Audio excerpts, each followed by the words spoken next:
guess. Yes. It's ready. Go. It's like you're about to be a correspondent talking about wartime, peacetime in your home. Yeah. Leaning on my desk, be like, Yeah. this is the 11th hour of something. 13th hour? 11th hour? 12th hour? I'm just a genius who doesn't care. I'm very casual with how brilliant I am. Mm-hmm. Please enjoy my thoughts. It worked well for Alex Jones. That's true. You're not wrong. It didn't. Well, it did for a while until it did. I mean, for a bit. And then there was a lawsuit against him for like over $1 billion. Oh, boy. Embarrassing. You talk shitty about a bunch of dead kids. What do you think? Yeah, you know what? Turns out people don't like it, and they're going to call you out on it. You can't just do that. Yeah, well. You can't just do that. You gotta have lunch. Wow. Welcome to another episode of Strangely Familiar After Dark. Oh, but it's not dark. Not really. I can still, it's twilighty out. Like, I can still see remnants of sun. I can see the sun setting out there. What a beauty. It's such a boost for morale. Like, it's monumental, honestly. I appreciate science not only giving us the hour for daylight saving, but at the exact perfect time, they go, you know what? We're even going to sprinkle in a couple really fucking nice days, too. Like, we're going to bump the temperature, and we're going to have it nice and sunny out. So, I know it's going away, but I'm going to enjoy it while it's here. Yeah. In classic Syracuse, New York area fashion, it's going to be 70 for the next couple days, and then it's going to snow on Thursday, Friday. Just a real fuck you. It's like, hey, we're going to knock you down a peg or two. Yeah. All right, remember, this is Syracuse. Who do you think you are? It's still early March. Okay, folks, let's not act like spring's around the corner. So, we've got a lot to talk about today, or so we hope. We never, dude. Nobody ever comes to listen to this. At least 50 minutes worth to talk about. So I'm excited because we feel like we have to. That's part of it. Once you get committed, it's just kind of part of it, part of the deal. So you know what? We a lot of times think that we're not going to go long, and then we go for like an hour and 10 minutes. I know. I'm very confident that we can get this over with in a more efficient manner. Really stick to our guns of not having shit to talk about. All right. Let's see. Over under 49.5 minutes. Let's go. Your old souls with the past to pretend it. Strangely familiar like a tune we both know. Living the reruns from a long time ago. Levels we cleared and the battles we lost. 20 years gone, but we still count the cost. What's kind of fun is how many months ago did we get this new theme song? A few months, probably. Yeah. Because in the comments, people kind of were ragging on me about not like really being prepared for the show. Some people even said I was already over the idea by the time the episode started, and that couldn't be further from the truth. And you can't even prove it. Good luck proving that. In a court Wait, of law. over what idea? Like the impression episode. Oh, well, yeah. I mean, yeah, you certainly didn't help our own cause for selling people on it when you seemed like you didn't want to review anything. You tried bailing on the beginning of it, and I stuck to it. And I'm like, no, we're doing this. You tried. You tried to get out of it. One comment from Andy, who will be mentioned later. What I find funny is this was Matt's idea, and yet clearly Matt has zero interest in doing this at the beginning. But it was a fantastic episode and highly suggested that we do it yearly. That's a lot. That's a tall order.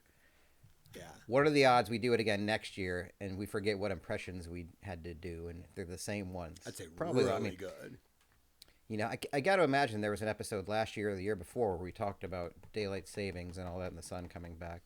But you guys still stick with it. You guys are. I don't give a shit. I'm going to mention that. That's part of my life, and that's what I strive for. I don't give a shit about the calendar's first day of spring. This is the most important day before my birthday. This is the most important day, like, post Super Bowl. I agree. It's like, I noticed this morning it was a little darker out than it had been, but man, getting out of work. You're right. Just being spoiled with some blue skies for a couple days just gives you hope. That's all you need is just a little bit of hope. This is I know it's going to go downhill. Spring tease. It does look like for our Bachelor Party weekend, it's going to be about right in the 30s, comfortably in the 30s for that. So, that hot tub will come in handy. Stupid. It's so stupid to think that it's going to be 30s in 10 days. But right now it was like 75 down here and sunny. And we're like, yeah, it's going to be about 40 degrees less than that. Okay. It's also, it just, walking outside, the smell of the air, the snow melting, it makes me think about kayaking, fishing. I actually, last week, like one day when it was like still sunny out, or sunny, it was blue sky. I'm not going to say sunny. I'm not going to go that far. It was warm. It was like 55. I just went fishing. There was still snow on the banks. I was just like, I just got to go. I'm not going to catch anything. Fish are like super slow, lethargic now. Unless you basically accidentally hook them when the water's that cold. You're not getting anything, but it's just about getting out there, wetting your rod. That's all it's about. Just wetting your rod, getting it in there, just dragging it back out, putting it in again, just dragging it back out. Sometimes you catch something, sometimes you catch something big, sometimes it's small, sometimes it's a little perch, a little sunny, sometimes you get a largemouth, just like a big gaper. It's just something real nice, but not this time. I even thought about, I don't care if I catch something with teeth. Like, I'm in for it. That'd be great. But it was just great just to be outside because it gives you that, I'm doing it as a dress rehearsal for summer, essentially. Oh, and like, I feel like I got out there and did the thing. Just to get reps in. Just to get some reps get in. the motion. It's like a scrimmage. Yeah. It's the motion in the dirty Auburn Creek, you call it. Yeah. Yeah, I went for 2 really solid walks yesterday. I went for a walk today after work. So yeah, got a lot of walking time outside. Because the thing is down here is a lot of times we can get to a summer where it's unbearable to walk because of the heat and humidity, mostly the humidity. So these days are really nice because it's not humid out, but we still get the temp. But I saw a good amount of people today fishing, kind of down away from my house. So I can vouch for the fact that other people, I think, share the same sentiment, that they just want to go out and be like, I know that when weather's nice, I do this, so I'm going to do this to convince myself that much more that we're right about there. But where do people go fishing around? Is there like rivers or something? There's a small like river / lake, literally closer than you would think by me, like a block and a half away. That there's actually like a stone road that you can go down and park down there, that people just go down there and fish. Other than that, there's a couple lakes that I know of that people will go to, but yeah, I generally see people fishing just as much as I do in New York. Ooh, kitty? Did I hear a kitty cameo? Yeah, I accidentally shut him in here. I'm gonna go let him out because he's gonna lose his mind. I didn't realize. Dude, let him. Show the cat. Show the cat. Show the cat. And he's gone. All right. He's gone. That was gonna turn into a whole thing. We're also in. I'm rocking my Toad. My recently purchased Toad 1 pocket tee. Mario, let me the cook impersonations. you some eggs. See, the impersonations just keep coming. Dude, in 2 weeks, dude, that'd be a great one to do. Characters like video. You know what I mean. God. Animated characters. Yeah. Okay. You know what? I'll think about it for next year. I won't. But we're in that week that we've talked about before, the great week of March, where it starts off with International Women's Day, 3/8. Hope everybody had a great one and celebrated appropriately. Did what you do every year, and just say it to all the women in your life, and then that's about it. You don't know what else to do. Just, I guess kind of. Yeah. I don't know if there's like a gift. There's not a card station for that. I don't think there's not a lot of those, but Not that I saw. 310 Mario Day. Tomorrow, so this Mario comes out Day. the day before. The Great Mario Day. Yep. 311 when this comes out. 311 Day. It's sort of lost some of its charm. Not a lot of people celebrating anymore. It's more of a traditional holiday. You know, a lot of people have moved on. Yeah. But you know, it's for the From the late 90s, that was hot. Yeah. Late 90s was 311 Day was something to celebrate. I mean, I'd get all mixed up for it. Woo, I'm down. It was good. It was good. I always come we've got Pi Day, and then Stone Cold Steve Austin 316 Day. I know. And St. Patrick's Day, of course. It's a lot. And then spring. What a stretch. Ides of March is somewhere in there. I don't remember the date, Sure. but it's in there. Yeah, once we spring forward, a lot of goodness. Like the world's trying to generate excitement for us, and it's kind of working. I think I feel alive. It must be great to. I mean, it was when you just live in Texas and you're like, oh, it's fine. It's like 80 degrees every day in the spring before it gets too hot. And it's like they just don't appreciate it. I never appreciated it. Actually, I appreciated it a lot. It was great. I loved golfing in January and February. It was super awesome. I don't know why I said I did. I very much appreciated it. Super much. Is that a way to say that? Interesting. Super much. That's good. Super much. Yeah. Hey, you're very super eloquent. much, dude. Super much. But we did have a challenging week. It's not all pleasures.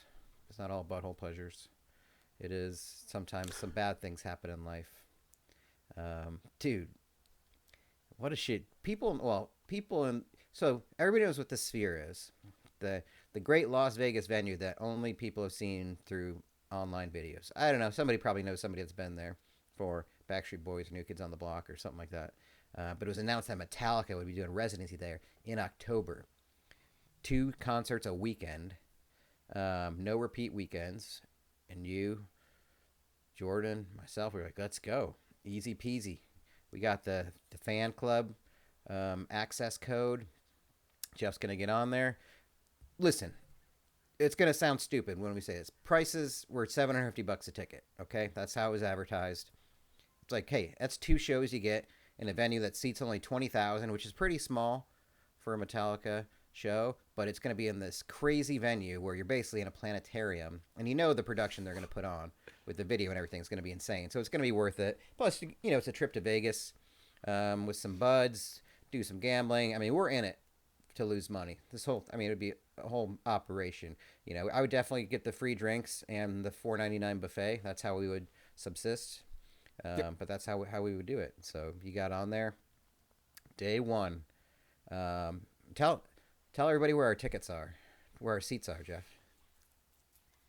Oh yeah, no, that did not happen. Folks, if any of you, even if you were involved in this or possibly Swiftygate, as you know, that tickets running through Ticketmaster is a complete fucking joke. Ticketmaster likes to tell you that, don't worry, we have precautions and measures in to make sure that bots don't take over. Well, riddle me this, Ticketmaster. How do people end up as like 400,000 people in front of them in the queue? When I got in, it was like 5,000 something. Talk about it without crying. And our $750 tickets were magically gone by the time I got up there, and there was like $1,900 tickets. So we tried to summarize. How's that even a thing? How's that even a thing? What was $1,900 about it?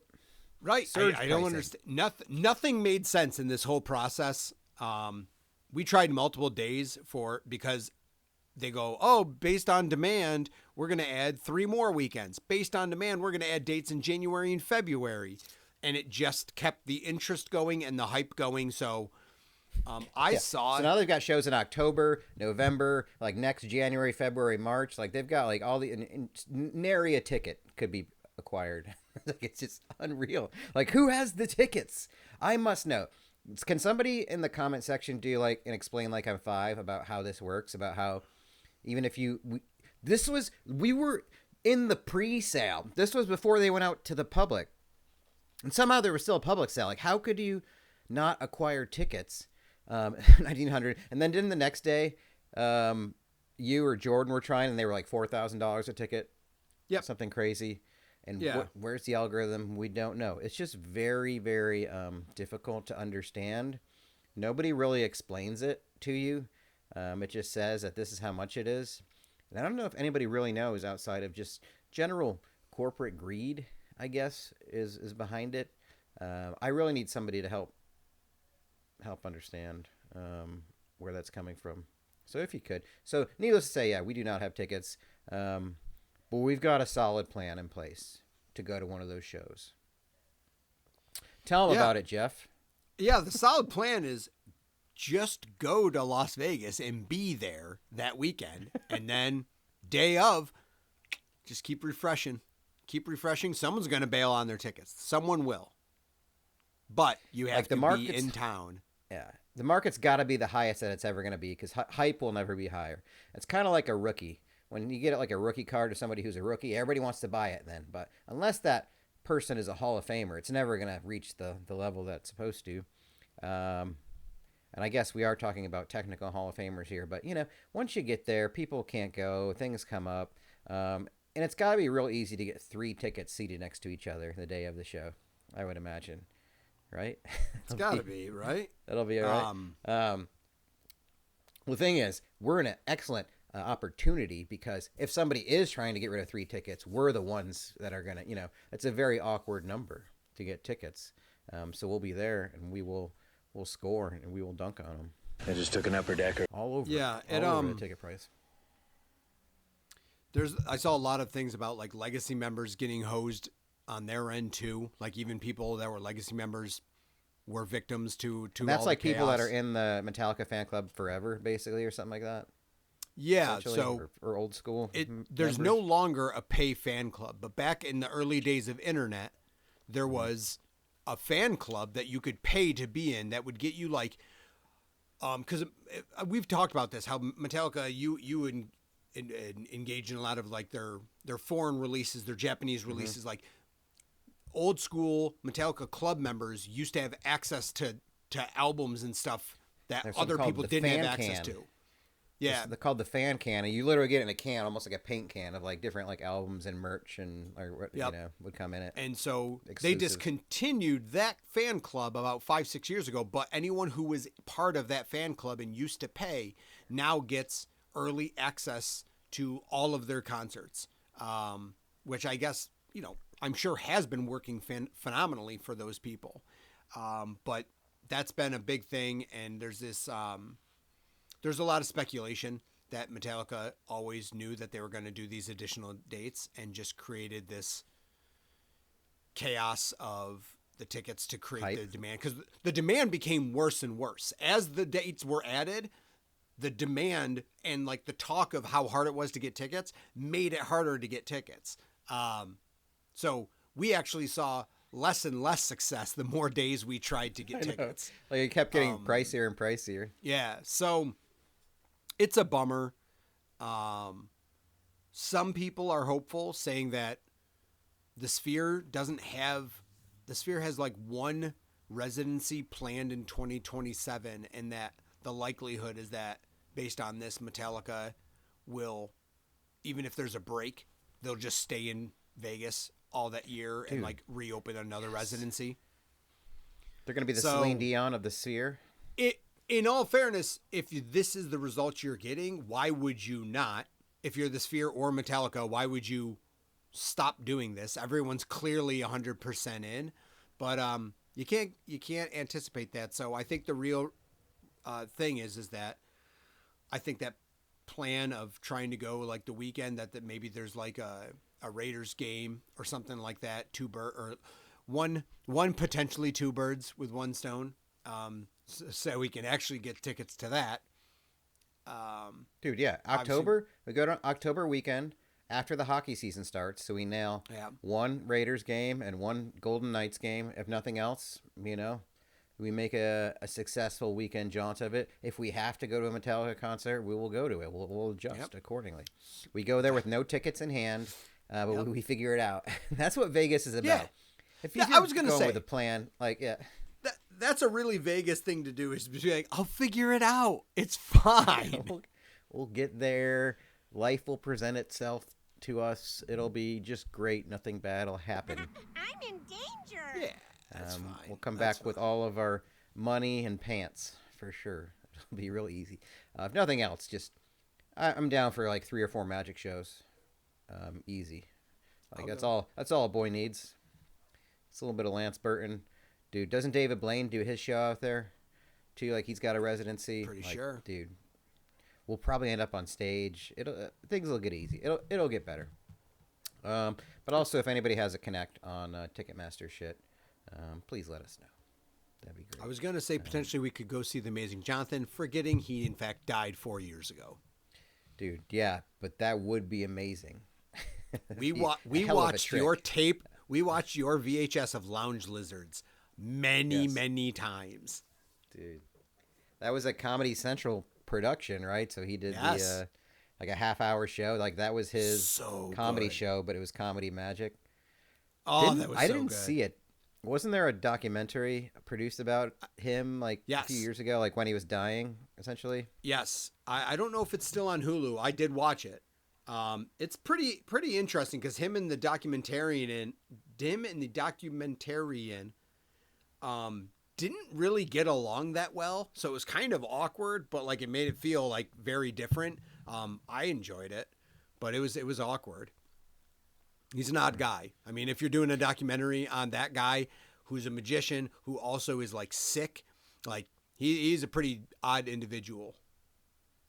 He inspired a lot of my middle school magic. By inspired, I mean I just did some of his tricks to like family members and stuff like that. And they weren't ever really tricks. They were like comedy magic where it was like sort of like subversively, is that right? Yep. Subvertly, violent. Like some of it, like eyeballs being fake poked knife. out, or fake. Oh knife. yeah, his assistant, his wife, the assistant, would like messing with her. Yeah, I remember we went to Ohio once, and we did just a visit, but I did a little program, a living room program for the uncles, aunts, cousins, grandma, family, and I did bust out his. I had like. He did the bit where he had like a wicker basket and it's like, ever like see a whatever python or a cobra? It's like, well, here we go. I'm going to show you this trick. And he opens it and it's gone. And he just, oh no, where did it go? It's kind of a stupid bit.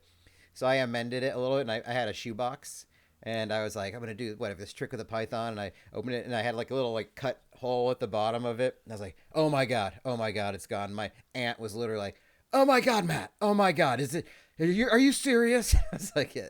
Deadly serious. Yeah, you're like, this is perfect. Yeah, it's perfect. So good. Yeah, Amazing Jonathan. What a pull. What a wreck. What a hot wreck there. Hot wreck, folks. If you can YouTube an old Amazing Jonathan clips. Yeah. Oh, I remember what I was getting into at the beginning of the show. I forgot. Oh, the comments about how I'm a failure at the podcast generally. And didn't do very well. People seem to like it, though. I think it was a very, dynamic episode. There was a comment like, I like that there's no production meeting. Seeing the sausage get made live keeps it interesting. Resubscribed from Stephen Cola. Paulie. I would like to hear Matt's best Lawrence Fishburne. I don't even know where to begin with that. Neo. Is that good? Wow. Good? Wow. Wow. Is that pretty solid? It's like Morpheus is right here in front of me. I feel like I'm in the Matrix now. Because originally we had the comment from Sherbo, should the audience perhaps try to guess who the impressions are and not be made to the list? And then later commented after she had listened that where is it? Glad you went with your way. You pulled it off. Me too. I'm so glad we committed to our way of it from the beginning. That was really good. Jonesy 103 commented, welcome to a conversation with Matt. I don't know what that means. Sounds like it's coming from family, and it certainly is. Billy, mayhaps the next round could just be all Bill Hader characters. I would literally have to practice for a year to do. I mean, there's no way. We don't have the talent. We don't have the talent for that. Are you serious? That's Right. ridiculous. Impersonate real Ridiculous. impersonators. Yeah, unreal. But yeah, and as I'm kind of thinking about, my what we say in our world at work is like, it's not, you're not having problems. You have opportunities. You have opportunity. Yeah. So you have opportunities. Some businesses probably use that. So I have some opportunity here on this show, and it made me realize that, well, number one, the song, our theme song, we've had for a few months. When I paid for that membership to the AI music thing, I did actually pay for that since we were going. I did a purge last week of all the things I've been paying for that I forgot I was paying for. And I think I got like a $200 a month raise. It's a great way to get a raise. You guys just go through your bank account, find out what you're paying for. It's a free raise. Just like, cancel things? Yeah, cancel things. I was paying like $24 a month for an AI music app that we weren't using. And not only that, but nobody ever called me on this. But at the beginning of every episode until last week, the video portion would say music by Fair City Fire, Age of Convenience. And that's been going on since we've had this new song. So it's the attention to detail, I think, that people really come here for. I think that, yeah. It's that makes the a lot of callbacks. sense. It's it's a whole package deal. And you can't stop us. You won't. 163 episodes in. Right. Somehow it's in year more than 4, 3 years. we're still trying to figure out some simple things like production. Yeah. We'll get there. Trying. We'll get there.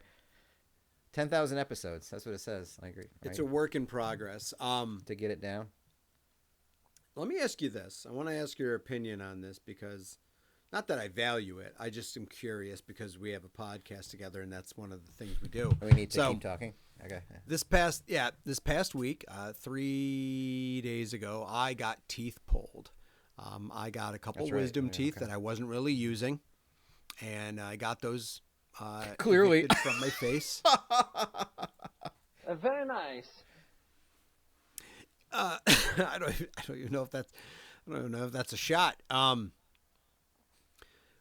I was at the dentist office, and it took more time for them.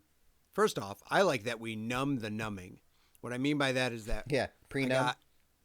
I got pre-numb. So I basically had a menu when I went for my consult. They're like, "Would you like to be knocked out? Not not like beat up, but rather anesthesia, like a local that puts me under.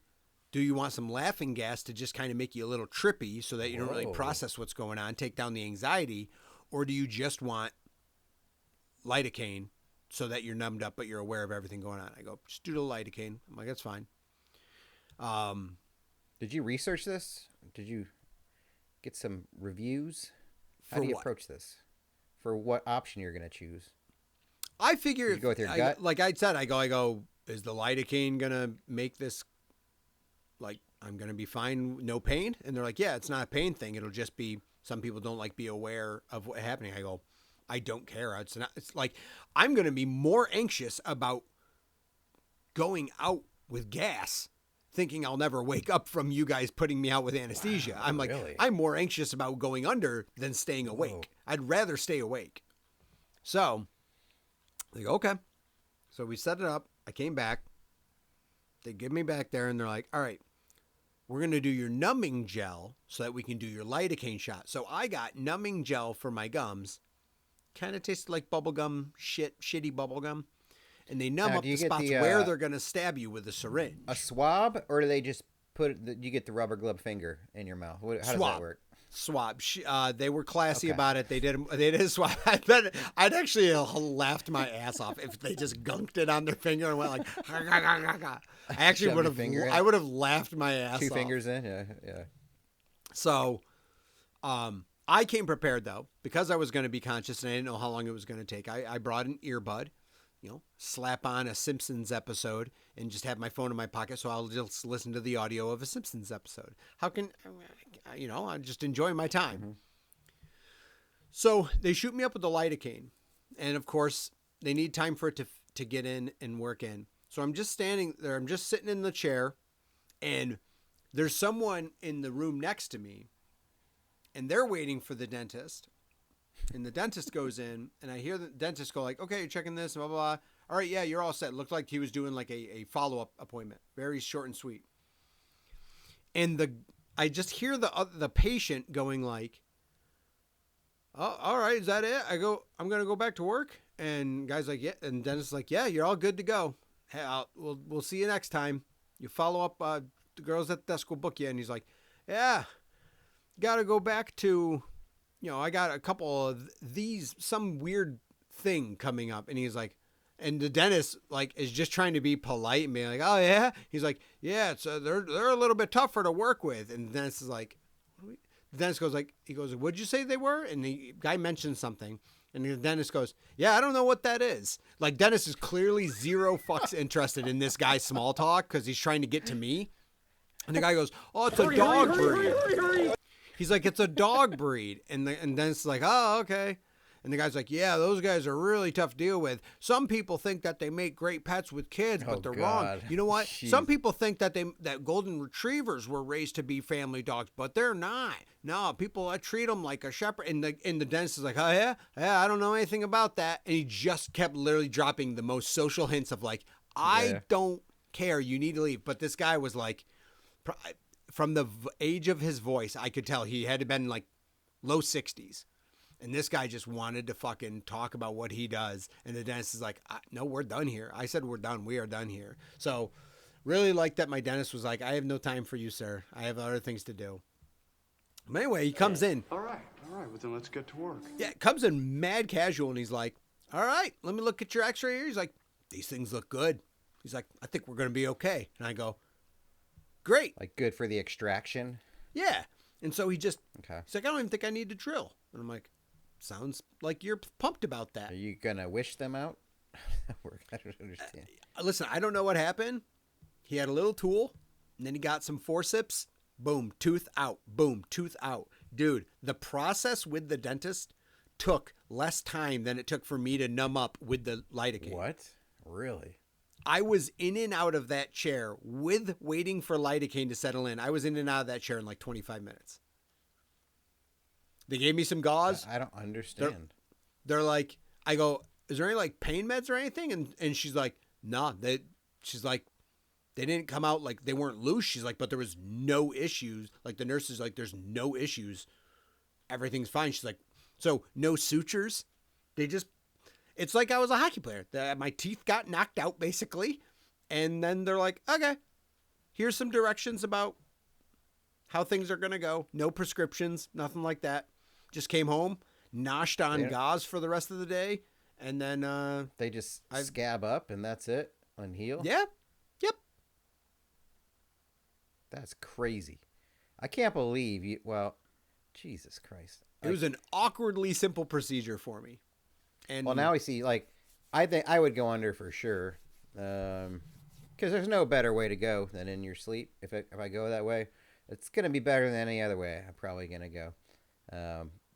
But it's also like, I don't want to be, well, it's also, I know my wisdom teeth, I still have them, and they're like badly positioned. Like they're facing like forward in like weird directions. So they're not simple.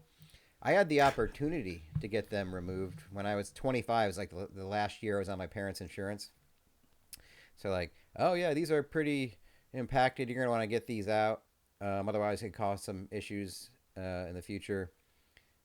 And I was like, well, how bad would it hurt? And he's like, I'd say a scale of 10 would be like a 9. And I was like, that's the bad sell. That's a bad pitch. I was like, what are you doing?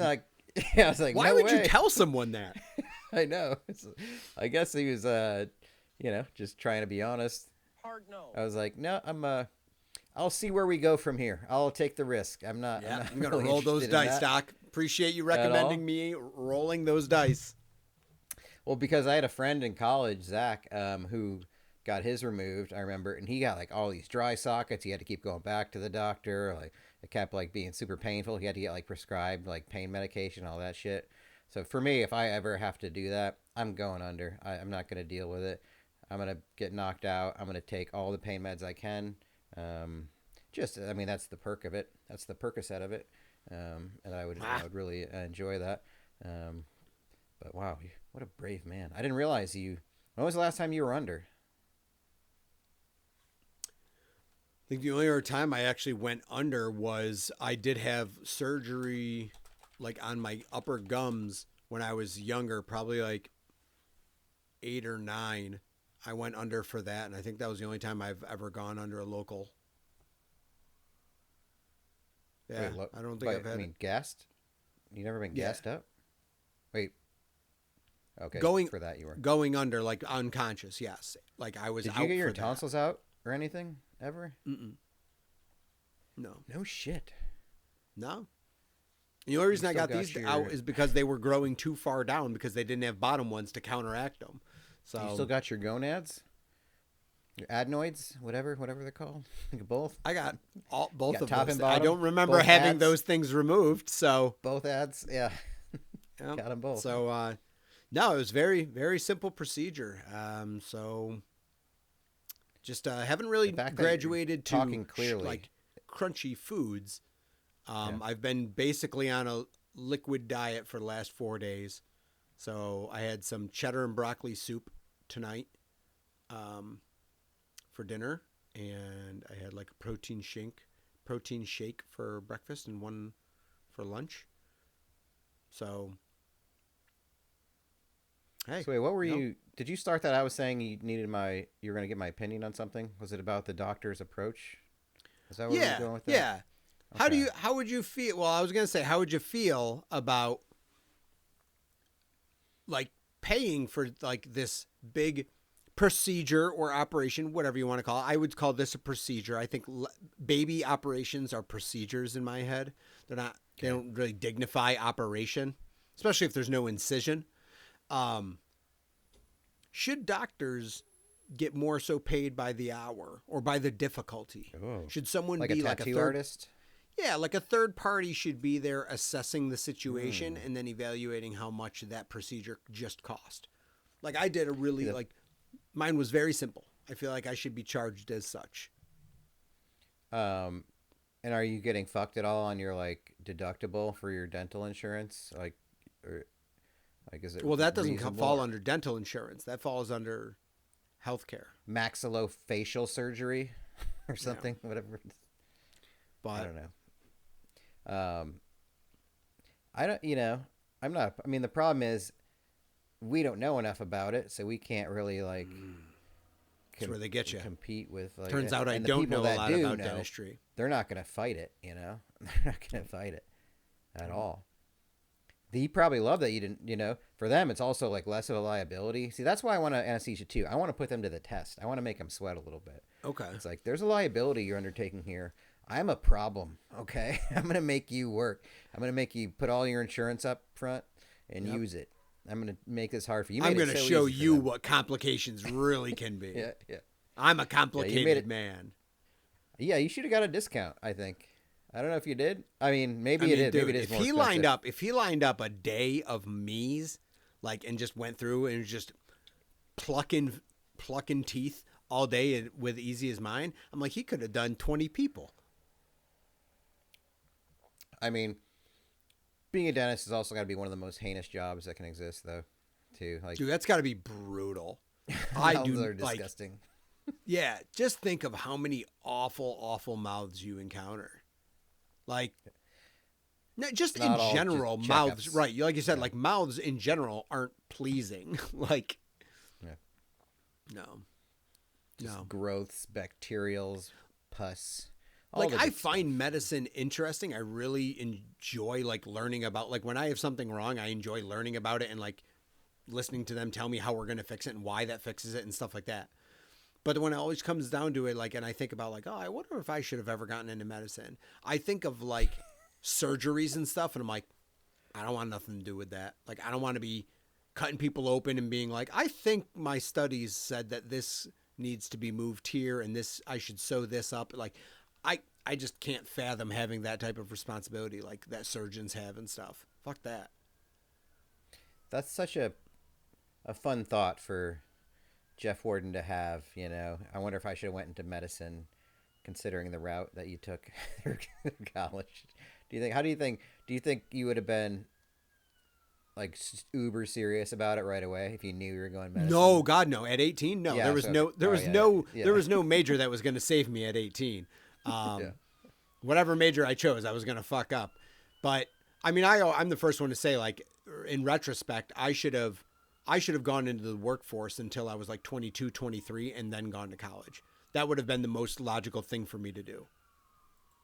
I was never mature enough to go to college. I'm fucking scared. Yep. Nobody. I mean, I agree. Like, they should make like every 18-year-old should go do like some kind of local or state, national like internship. You get fully funded to do it for a year, maybe 2. Just go do a bunch of different jobs. Just like work with people, learn what it's like to even work, to do stuff. Like, Especially before you have now, to man. decide on your life. Yeah. Especially now, it's So- like people need to build those like work social skills and stuff like that. Like, fuck that. Kids are rough around the edges with socialization, but Yeah, that part of it, like learning, like I always say that, like I learned more in my first year of work than I did in 4 years at college, just because, like, I mean, I'm not like belittling college, but it's like college is like sort of like socialization school too, and like just learning how to be on your own, how to develop responsibilities, how to like, and I wouldn't even say I did very well at it. So, but then when you're first year of work, you're like, holy fuck, this is good. I wish I would have known this before. I would have decided right. something else maybe, or how to do something else. But that's, I mean, that would be too expensive to put kids through that. We've got bombs to make and children's schools to blow up. You want to do something fun? Yeah, let's do something Yeah, fun. let's do- yeah, all right. I mean, whatever. It doesn't have to be super serious, but on an episode a few times ago, is that how you say it in podcasting? Episode a few times ago, Andy mentioned, not related to any topic at all. Perfect. Great start to any comment for our show. But if you guys have a chance, no pressure, looking for album recommendations, trying to do a different album every day this year. What a fucking baller kind of move. So any genre or time frame works. I'll pretty much try anything music-wise. So that's kind of a fun little, I don't know if it's a New Year's resolution. I mean, an album a day, that's a commitment. That's like, I don't know, newer albums can be like 30, 35 minutes. But some other albums, 60 minutes, we get into that range. So I don't know, maybe you do it on a walk or just while you're getting up doing stuff. But I thought we could throw some recommendations. We did have recommendations from Paulie, sent Andy some. Paul, look at this. Look at the worlds colliding here. Isn't that Holy wild? poker, doing the Lord's Yeah. work. So he's obviously on that classic rock tip with Police, Synchronicity, Jethro Tull, War Child, or Crest of a Knave, and Rush, Hold Your Fire. So we know where Paulie's mind's at. Paulie, is that what he's playing at the poker tournaments? Is there a lot of classic rock playing at the poker Yeah, tournaments? actually, when Paulie's hosting poker, we do get a good mix of classic rock, some 80s and 90s and stuff like that. But yeah, I do enjoy the music that's often played at Paulie's. It works. So, I mean, I have like various genres. I honestly just went with probably the albums I've listened to the most in the last like few years. Okay. Of different genres. Yeah, and I don't. It was hard know, for I me mean, to put stuff together. I kind of thought of like, okay, it can't be anything really like. I mean, it could be. So I put my own bearing in my head. What made sense at the time that I did it is I'm like, all right, I'm not gonna do like anything really that has like radio songs from it. It's more of like I'm happy I learned about these albums because the radio didn't put me to these albums. So like kind of stuff like that is the route I decide to go. And it turns out everything is after 2000, ranging I think from 2001 to 2016. It looks like. Yeah, I didn't do. I guess I could have. I didn't do any like 90. Like, yeah, you want me to throw a random Alice in Chains album? Like, I can do that. I don't know. I wasn't like, I think the bands I picked, most of them I've probably mentioned before or have had radio, but even like the albums I picked weren't like their main. Probably the most major album I picked from a major band actually my favorite from there is a double album. That's why I put it there, because even if you know the radio hits, there's like so much more on there. But yeah, I feel like I don't know. I just looked through my Spotify albums, and I was like, at least there's some variety.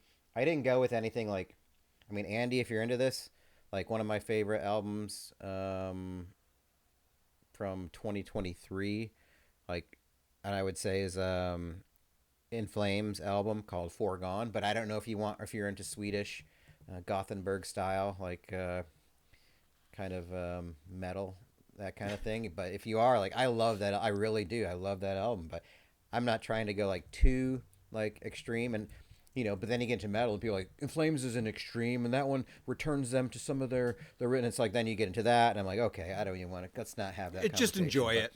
Yeah, it's a great balance and entry point into In Flames in terms of, I think it captures some of their '90s harmonies with just being heavy and. But that's also a lot to put. Remember, on somebody. folks. I know you said any genre. But I tried not to go too crazy with genre or sound. So most of these I think are palatable for a lot of people. So remember, folks, don't be a gatekeeper. You can like a genre, but don't be a gatekeeper. No one gives a shit. No one gives a shit what is or isn't that genre. Dotson, we've got Dotson here. See, nobody cares. I need to get that one on there on the soundboard. See, nobody cares. See, nobody cares. I guess I put down like 8 of them. I don't really have an order. I was gonna say I put down like, I think I ended up with like 12. I don't know.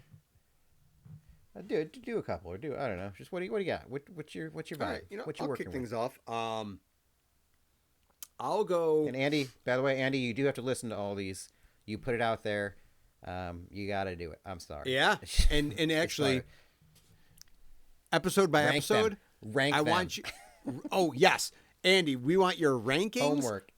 And let us know when they happen, like as they happen. Like if you have to comment on the episode, it is open to you to comment and say, this past week I listened to so and so and so and so or whatever. Yeah. But yes, we want your feedback back so that we can feel that one of us won. You're making us. You're at gunpoint. You're forcing us to do this content. And I know correct. You said no pressure, but that makes it feel like more pressure. So, agreed. I'm going to start things off with a band that. So when I was in college, that's when, I guess when we were in college, that's when New Found Glory really started picking up. But there was a band that I got to know about my freshman year of college that I'm like, how is this not popular if New Found Glory is popular? So this is pop punk at like its a really solid form. The band Alistair and their album from 2002, Last Stop Suburbia. That thing, if you like jumpy, bouncy pop punk, that album is chef's kiss. It's so well done. And I don't understand how it wasn't on the radio. It doesn't make any sense to me. Pop punk, Last Stop Suburbia. You know what? I might even listen to some of these. How about that? Anybody else that listen to any of these? Everybody listen to them and rank them all. Comment, subscribe. Mm-hmm. Please. I'll go with some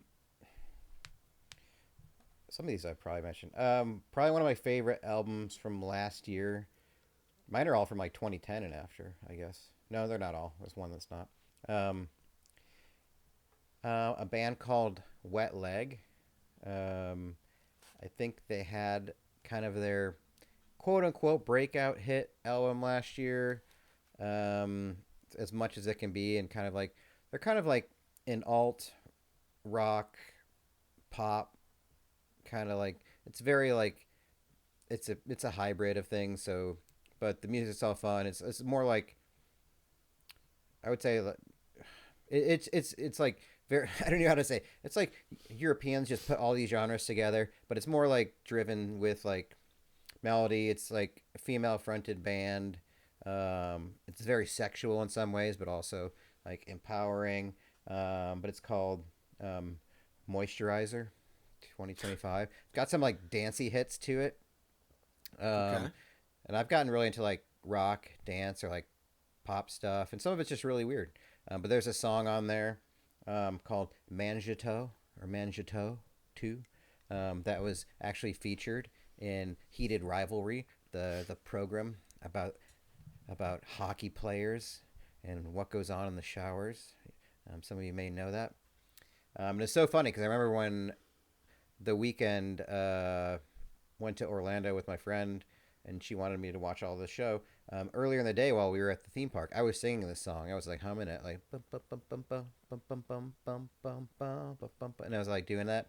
And she didn't say anything because to me it's like a small. I mean, it is a small band, but like that night we were watching that show and the song was on. I was like, oh, it's the song that I was doing. She's like, shut up, just watch the show. I was like, no, but you don't get. It's like, no, this is like, how can that be? How can this be happening? It doesn't make any sense.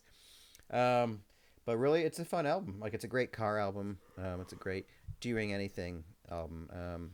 But some weird songs too. Probably some, that's what I love about it. Like, I like when an album can capture different sounds, and then there's some songs you're like, I won't listen to this one as much as the others, but I'll listen to it when I listen to the whole album together.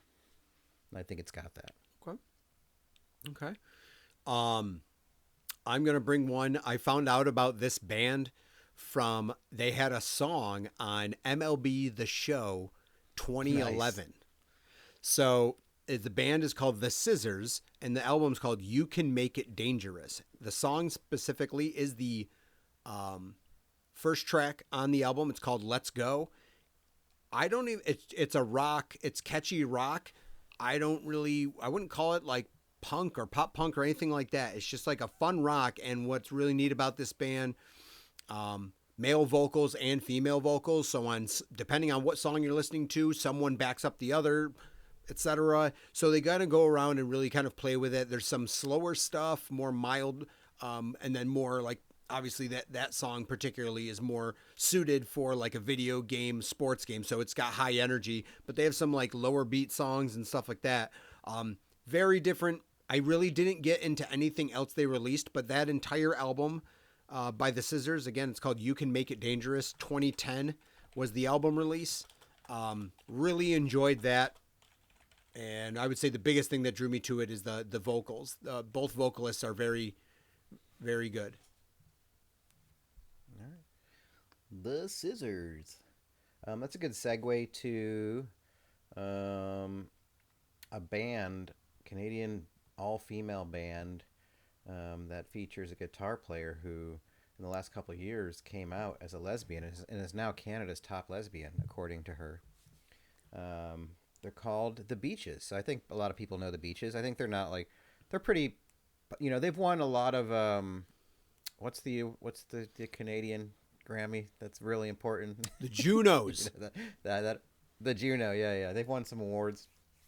I think their big breakout hit was Blame Brett, but it came from the album Blame My Ex from 2023. It was a super fun album. Great, kind of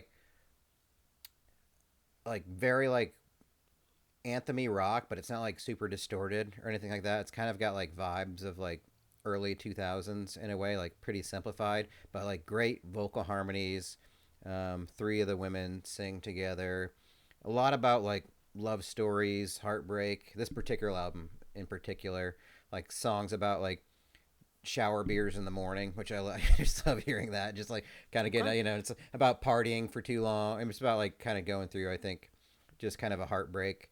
So thematically, it's kind of on point. It just sounds really good. A lot of it's poppy, some of it's more rocky, but I can listen to it. I listen to it many times, like going for walks or on the elliptical, stuff like that. I probably listened to it like 20 times. But some people know The Beaches. They're out touring in Europe now. They keep putting out music. But yeah, Blame My Ex 2023. That was my gateway into their tunes. Interesting. I'm going to throw in not, a compilation album. A big one for me was, I was always a big, well, not always. I actually found out about them later on in college. But No Use for a Name was a punk band that I really liked and got into. And their lead singer, Tony Sly, passed away in 2012, I believe. And a year later, they released The Songs of Tony Sly, a tribute in 2013. And a lot of it is toned down Some of them are just straight up covers, but some of them are like toned down reimagining of the songs that he wrote because he was really good lyricist. Like New Fan or No Use for a Name, they were very, they had some like more angrier punk songs, some more pop punk songs, but the lyrics always stood out to me as being like really interesting topics. Very, very specific topics that you could easily follow. He had vocals that you could really piece together the story that he's telling in the song. But that was a really great combo of all of their kind of a greatest hits, if you will, that he wrote. But also I really appreciated that it was bands like that I already loved that loved his music and like him as a person. So it was like Bad Religion, NoFX, Mad Caddies. There's a bunch of different bands that cover No Use for a Name songs and only did it for that album. So that's a huge one for me personally, is the Songs of Tony Sly, a tribute. Doing a lot of different covers. So I thought it was a cool album that not a lot of people know exists. No. Yeah, probably not. I don't think anybody. Nice catch. Yeah. I'm going to go with a band I mentioned here before. Saw them in concert a couple years ago. Band of Horses. So I think most of their recognizable or radio songs came out in the 2010s, early 2010s. And if you go to the show, that's a lot of the songs they play. But I actually like the album that came out in 2022. It's called Things Are Great. And I think maybe just because it hit me at the right time. I was really got into like kayaking and kayak fishing that summer. So I listened to it so much, but it's like kind of like bright rock in a way. And there's a song on there called In Need of Repair. I think their hooks on that are so clean. They're so good, so catchy.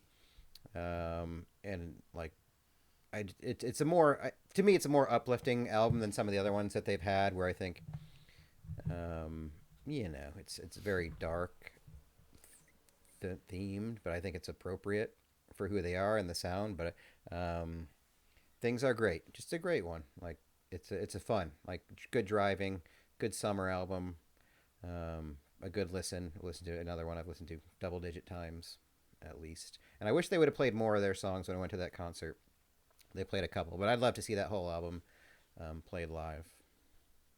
Love a Band good of album Horses, show. Things Are Great. Yeah. Love a good album show. I wish more bands would do that. Like, just tell me you're going to play these two albums and I'll go to the show. Like, I know. I'm going to go for a jam band style. This band called Slack String. I don't even know why I know what this band is. Don't remember how I found them. Don't remember if anyone introduced them to me or if I just came across it. I feel like what it might be, now that I'm thinking about it and saying it out loud, it might be coming back to me, is back in the day when, before I had a smartphone, I would go to www.themusic, what was it called? The Music Genome Project. Later became named Pandora. Before Pandora was an app and a radio station, Pandora used to be accessible on just a website, and they would just play stuff based on what you typed in. And I think Slack String came up on one of my playlists. And there's this album called The Van Album. It was released in 2002. I discovered it probably in 2008 or 2009. Just a cool, easygoing jam band album.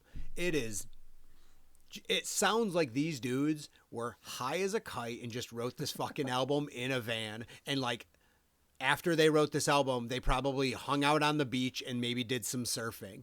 But like, it's such a easygoing, mellow album, and I love it. It's so good when it hits right. When you're looking for that album, it's so relaxing. I never thought of you as the jam band type guy, but did you ever have some DMB days, some Dave Matthews bands? I went to Dave Matthews Band concert.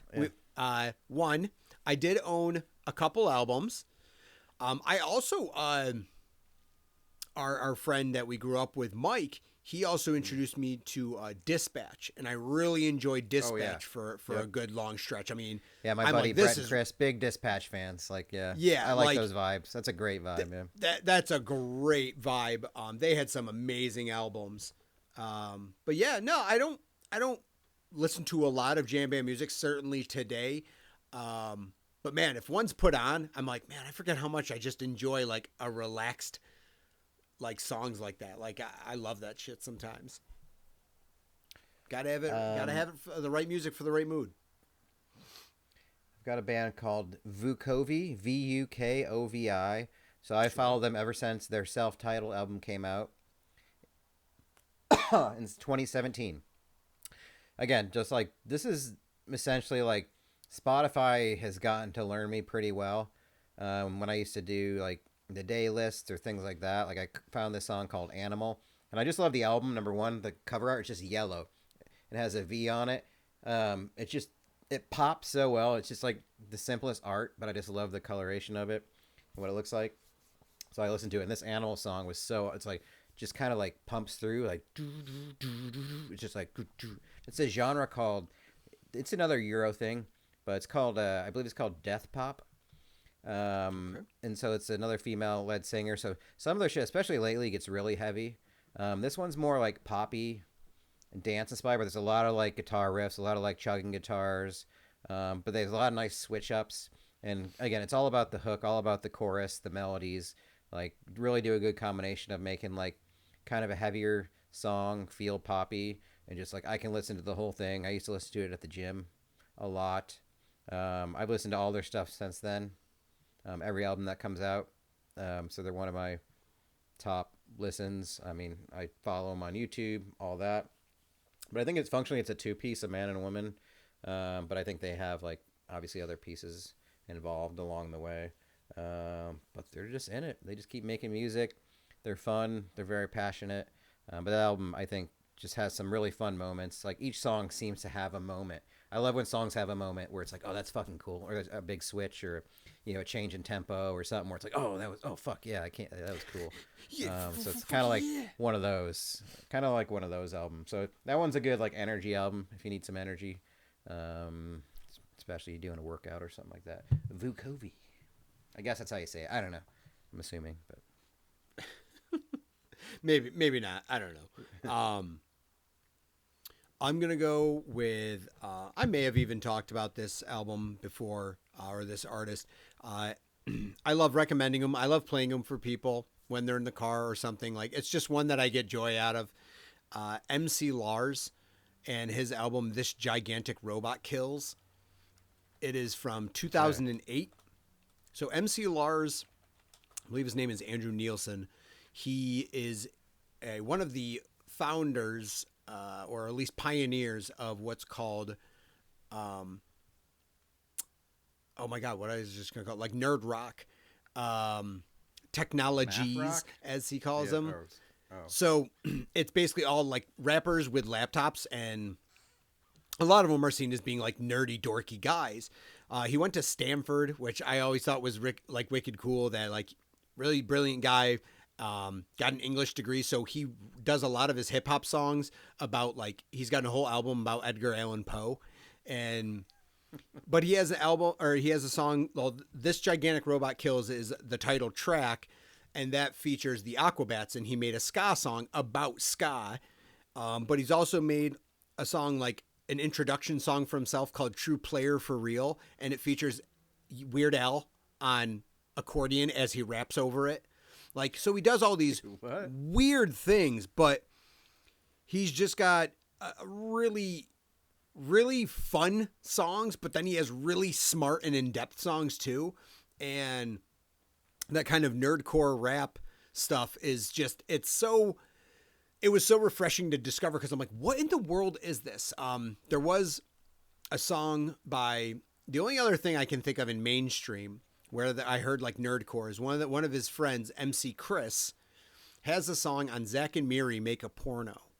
And it's when they're doing the montage of them in all of their Star Wars getup. And you hear a song that's like, I'm Boba the Fett. I bounty hunter to pay for my vet. And it's a song about like Boba Fett, but it's like hip hop. That's MC Chris, and that's like nerdcore. So just a genre I learned about. I subscribed to his Patreon for like $3 a month, and I just let it go because I'm like, I love this dude and what he does. So like, I just subscribed to his Patreon, and I'm like, you know what? Just take my money. Even like I get emailed downloads of songs. He just constantly writes and records songs. But one time, he had a podcast about as well, and he was like, oh yeah, you guys can leave me voicemails, and if you're in support and just leave a nice voicemail, please feel free. So I called it one time and like left a recording about how I discovered him, or like, what my big thing to him in Sandow is. And he thanked me by calling me back, asking for my like address, and he mailed me a t-shirt and a cassette tape of his latest album because he thought it would be funny. So like, just stuff like that. Like, I love being into smaller genre, smaller artists, because I feel like the appreciation for their fans, for a lot of these artists, doesn't go unspoken. Like, they refuse to let it go. So it's like, oh, you did me a favor, I'd love to show you that I'm accessible as an artist. And so stuff like that. So MC Lars, This Gigantic Robot Kills. I'm going to go with probably an album or an artist I mentioned before on here that I kind of had heard before, but this album is still my favorite of theirs. I still listen to it released a couple times a year, probably, from 2011, Thrice. So people know them. It's kind of like a hardcore punk alt kind of operation. And in 2011, they kind of switched things up with an album called Major Minor. And it's one of my favorite. It's like way more like atmospheric. It's hard rock, but it's not like chugging like punk in your face. It's more like bluesy, moody. I think it's got some of the best lyrical content on there. Some of the most thoughtful, I think, song structures.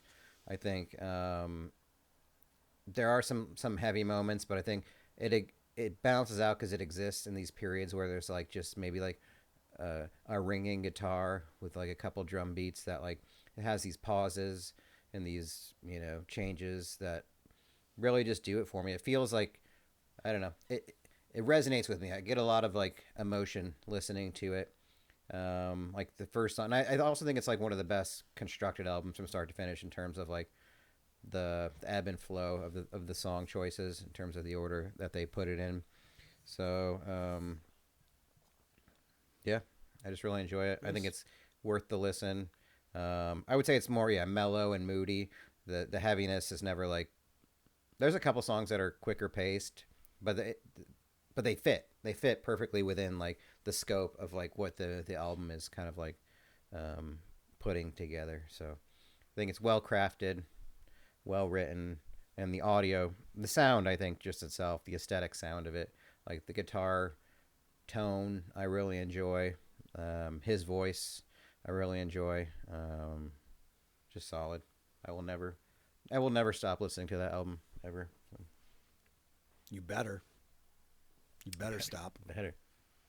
I'm gonna go next. I'm gonna say, the album "Say It Out Loud," the debut album by the Interrupters, in 2016. I actually found out about this band because, what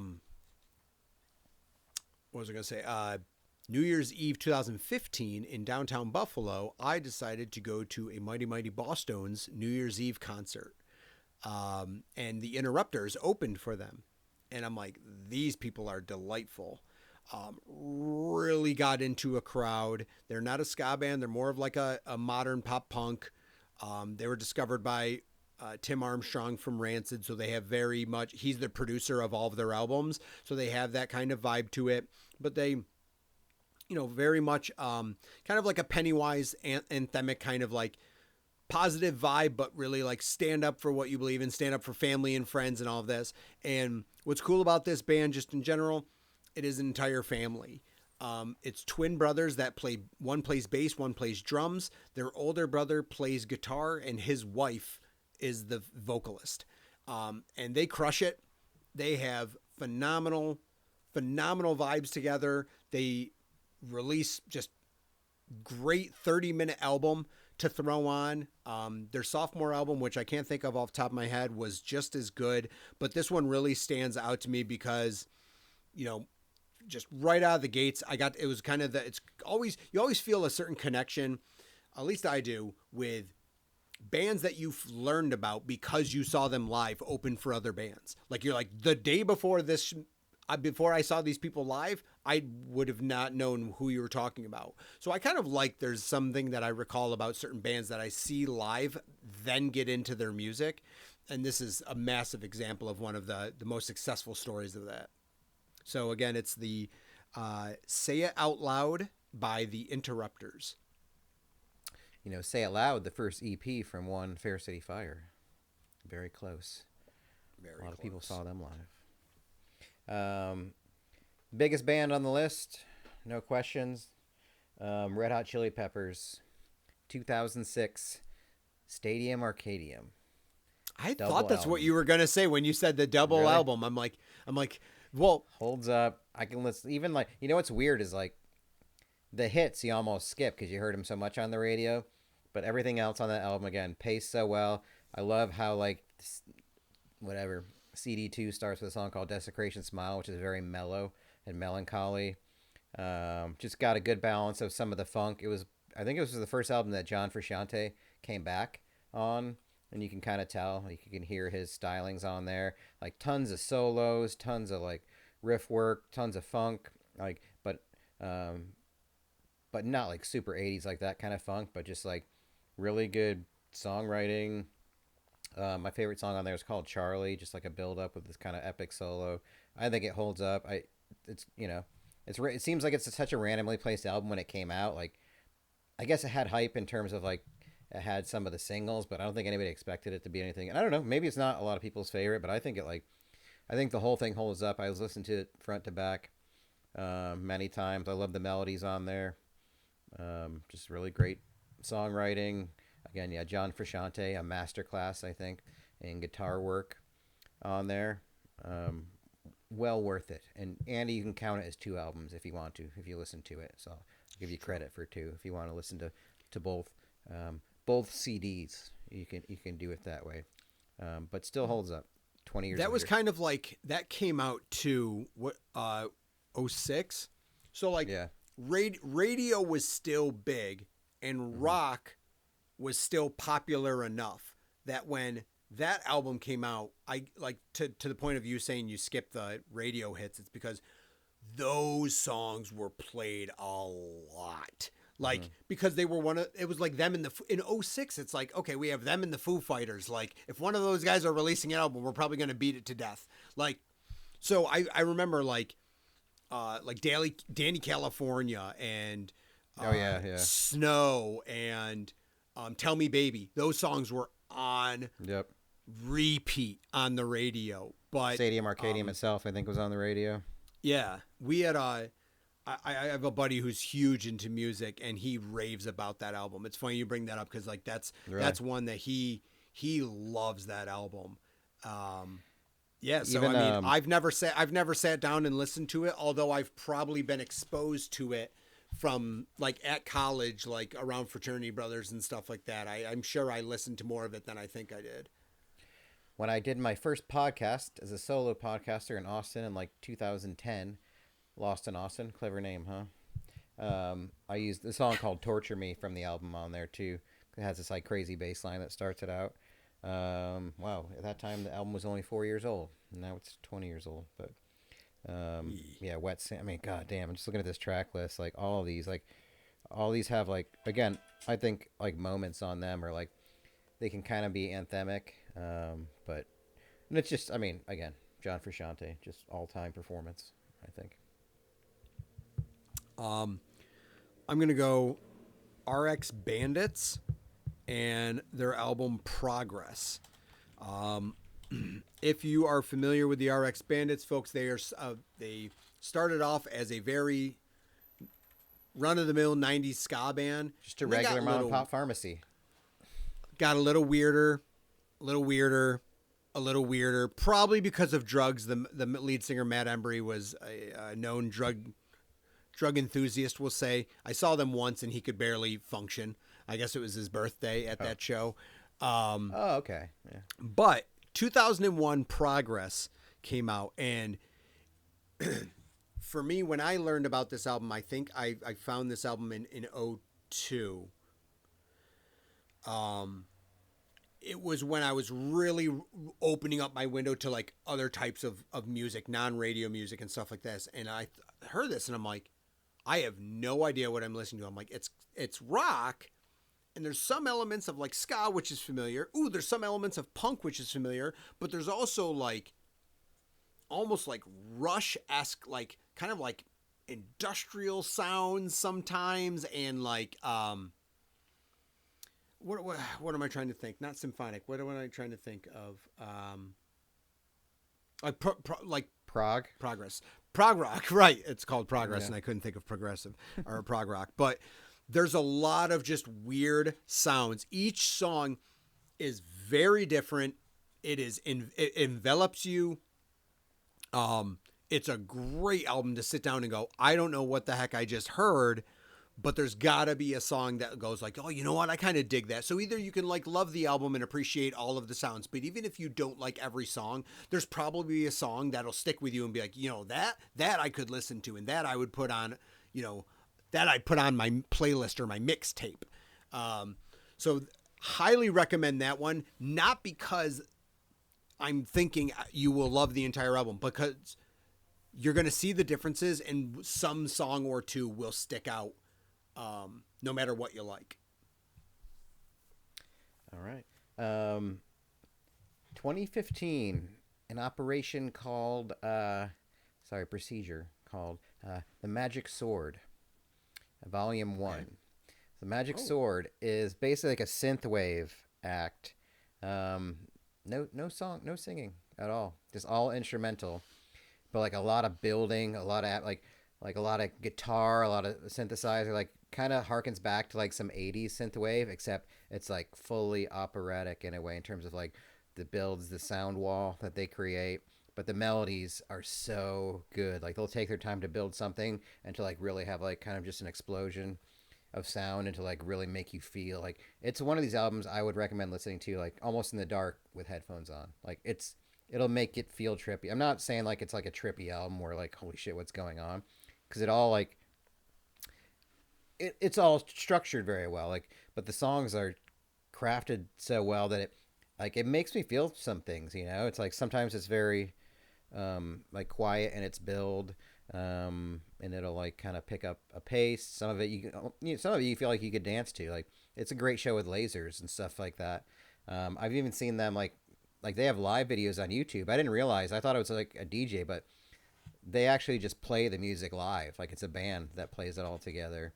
And it's kind of really good. Very, I feel like emotion filled music. Like any song on this album could be in a movie or a video game or just like an intro to a sports, you know, or just something, or just like the end credits thing. Like it's all just like so huge. Even if it's soft, even if it's slow, like, and again, it's a great album. Like I've listened to pretty much all their albums now at this point. It's one of my sometimes workout music, sometimes just like drive music. Sometimes I don't want to hear words. I don't want to hear somebody singing. I just want to like feel something and let kind of like the music. And this can be bass forward, so I'm not I'm not always into that. Not in like chunk chunk chunk chunk like huge like blow up your speaker, but just like more like the low tones, and then you get those soaring like guitars and keys that kind of like create incredible melodies. But yeah, Magic Sword. If you for all your synthwave needs, check them out. All right. I think you have one left, so I'll go on my last one. I'm gonna go a little bit more simple. We're gonna dial it back. I know I already did a cover album, but I'm gonna suggest this one too, just because maybe if someone's not ready to get too curious, they want some familiarity. I'm gonna go with a tribute album called Americano, the bluegrass tribute to The Offspring. I was wondering, Americano. Okay. So, this group or band, Cornbread Red, does a series called Pickin' On, and they do tributes to bands and stuff. And they did The Offspring back in 2007. And it is not a simple cover of the songs. Some of them are more true to the original and some are not. But the fact that it's bluegrass vocals and banjo and just like stand-up double bass. All of these songs that, I mean, they do a lot of their songs that were on the radio from all throughout their discography, well, all throughout, mostly from Smash, Ixnay on the Hombre, Americana, and maybe Conspiracy of One. But really just digging in and doing a bluegrass version of so many of these songs, and some of them are phenomenal. Like from the Kids Aren't All Right, that version is incredible. But they also like take on like the more aggressive stuff, like All I Want, Self-Esteem, Staring at the Sun. So they just put an awesome twist on a stuff that's familiar. Obviously, my love for cover music, and always like kind of it's double dipping with music. It's taking a song I like and then putting it into a genre that a different genre, proving that the song is really good. If you can cover a song into a different genre, it proves that the song at the core is good, and you could put it into different genres. And if you don't like the genre it's originally released on, that's okay. People took it and put it into other genres for you to enjoy. So, yep, the Americano, the bluegrass tribute to the Offspring. Wow. I feel like I would like that. Actually, I need a prop for my last one. 1 second. Oh, wow. Naturally. Matt is getting up. He has indeed left the desk. And he's back. And I don't know what he has. Last album from 2025. Band I mentioned sometimes, Die Spitz. Die Spitz out of Austin, Texas. The female quartet. I don't know, they're probably in their mid to late 20s, but kind of like stormed on the scene the last couple years. I would say very much like a Nirvana energy in terms of like, it's not about like they're good. Like none of them would like wow you with like their technical prowess per se at like their instruments, but they're good. I mean, it's not like they're making mistakes. They're just like, you can tell it's all about like serving the song and creating like these kind of vibes and feelings, and like some of it's heavy, some of it's like punky. They even have a song on this album, and it's called Something to Consume. It's like kind of their debut LP. They had some EPs before that, but just great. Like they kind of make their money by playing live. Like if you ever seen any YouTube videos, like they're out in the crowd, they're crowd surfing, they're getting onto like the balconies, stuff like that, like just dancing around. You can tell it's like this incredible energy that they create and they bring out of the crowds that they're playing for. But yeah, Something to Consume. I think it's a very well balanced album. They've got some, it's a lot about. I mean, some of it's about, I guess, being a woman in the world. So it's fun to hear like a different perspective in terms of like rock music. Some of it's like a lot of societal kind of lyrics, but just also some heavy riffage, some heavy songs. But it's called Something to Consume. And I only mentioned because I actually bought the album and I got it signed by the band. Ooh. So, very, very cool. Do I have a record player? I don't. But I was like, I really loved it so much. And they got, what you want, Got I love when you get the written lyrics. Oh, in lyrics. There. Like, I mean, it's copied, handwritten. Yeah, lyrics in there. Drawings and throw stuff. Yourself to the Sword. A song called American Porn. There's also like a vibey, like, kind of jammy kind of song too. But yeah, very well balanced, I think, in terms of like they don't fit into one genre, and I don't think they mean to. I think some people classify them as like punk, alt rock, metal, and they're happy to live, I think, between all of it, because I don't think that they really define themselves, and I don't think that's their intent to do that at all. You can tell like they're young enough where they're just making music that they like, the songs that they like, kind of a thing, and that comes across from the album. So they're definitely on my top. Maybe try to see them live this year. I know they're gonna be in Buffalo one day. I think they're gonna be in Philly too, maybe in the fall. So I may try to work one of those out. Maybe do a visit or something like that. But definitely would like to see them. But yeah, that's that.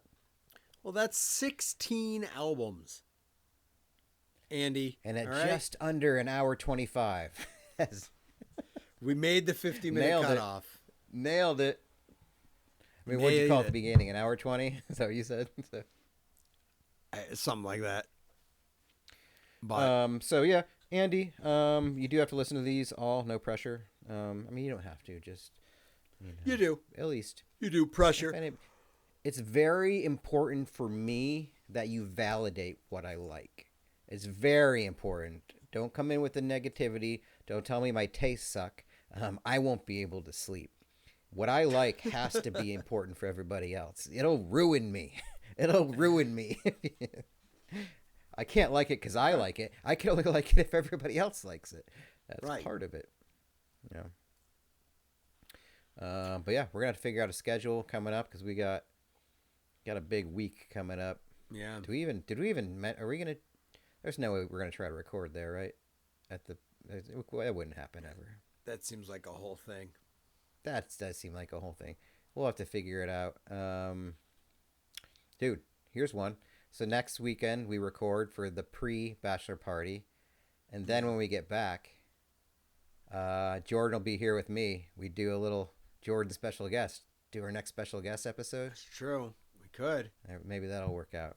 You guys can finally see the aforementioned. He might not want to do it. He'd probably be like, "Fuck off," and I would get that. Yeah, I don't think he listens to this, so it'd be great. You want me to do what now? Is that like playing Fall Guys? I don't understand. Is that what you mean? It might be a hard sell, folks. Our guest may not be interested in being our guest. Yeah. It's a catch. It's a catch. We could always try to get Brett again. Yeah. Or we could use right. Brett to tell Jordan to do it. Yes. All right, everybody. Have a good day. Enjoy your sons and your sunlight. I meant and your daughter lights. Children. I don't know. I gotta go.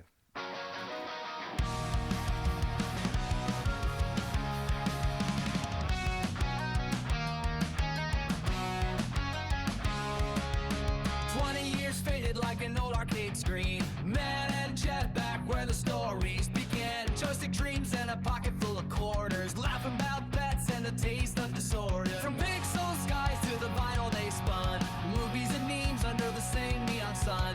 Time hit pause, but the jokes never ended. Two old souls with the past still pretended.